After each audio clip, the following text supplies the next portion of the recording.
The inspiration was threefold, really, Barry. I think that the fact that I was 10 years on the Times in 2012, that it was London Olympic Games was obviously going to take place, and I thought it was a wonderful opportunity to capture the drama of that. And I just had an inkling that one of these days Andy was going to win a Grand Slam, and wouldn't it be nice if it was this year?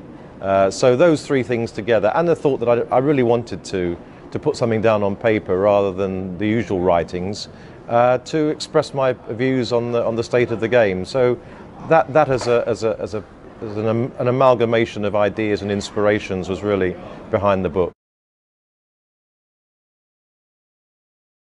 I was very pleased that Andy Murray took the time 3 or 4 times during the year to sit down specifically for the purpose of talking to me for the book, as did Ivan Lendl, his coach, as did Rafael Nadal, as did Novak Djokovic, Serena Williams, who I actually start the book because in Brisbane a one-on-one interview that I've been promised fell through, and it's a long way to go for an interview that doesn't actually happen.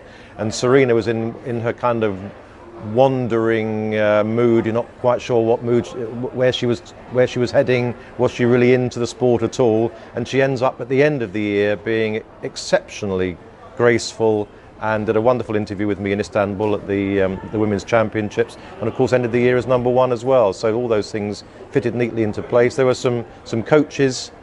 I mentioned Ivan Lendl. Sam Sumik, the coach of Victoria Azarenka, was particularly helpful, and of course she won her breakthrough Grand Slam in Australia. So people like that, and agents and managers were very helpful, not only getting the players to speak to me, as it were, and making sure they were there when they said they were going to be there, but also with some insights and behind the scenes chatter, which is part of every sport, of course.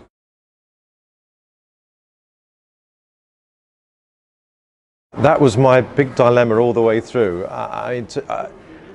You could write what would be considered a blockbuster and nobody ever speaks to you again, or you could write what you think is a story full of facts, full of interest, full of intrigue, but that keeps those who you need to speak to for the next however many years I'm still doing this job on side.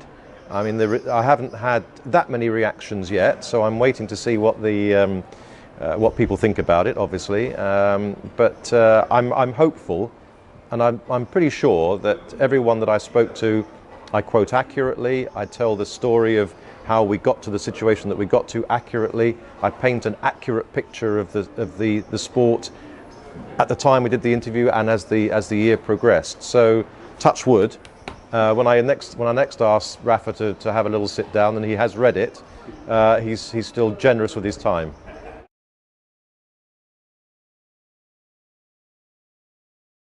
It depends. I think it's as hard as you want it to be. I do a job in a certain way. I'm lucky that, as I say, I've been around a long time, and a lot of people are happy to share confidences, share stories, do interviews. So from that point of view, it hasn't changed. Where it has is the demands. And I think I don't think I know. I say in the book that, to me, I'm not a person who is prepared to pare back on quality, just simply to get something up quickly, get the story up online. I'm very much one of those who believes in that you need to tell the story accurately and fairly, and that if that takes a little bit more time and it's on someone else's website before it's on mine, that's a price I'm willing, and I think the Times is willing to pay. That's an important element to me. But of course, obviously, Twitter, Facebook, a means of actually communicating with players and other people in the sport that simply wasn't there before. I mean, you can have conversations with somebody. I mean, even people like Novak Djokovic and I have a little laugh on Twitter. I mean, it's quite extraordinary that can happen. But I think it's a wonderful opportunity to engage not only with the players, with fellow people in the media, but with the public at large. And I think that's as long as I know who they are. From my point of view, there are too many people out there on Twitter, and once again, it's something I address, who are anonymous. And I'm very uncomfortable with dealing with people who aren't prepared to actually say who they are. And Sam Sumik, in one story, he tells about the criticism of Victoria's grunting. It sees a lot of aggression from people on Twitter and online who aren't prepared to actually say who they are. And I don't think that's fair, and I don't think it's right.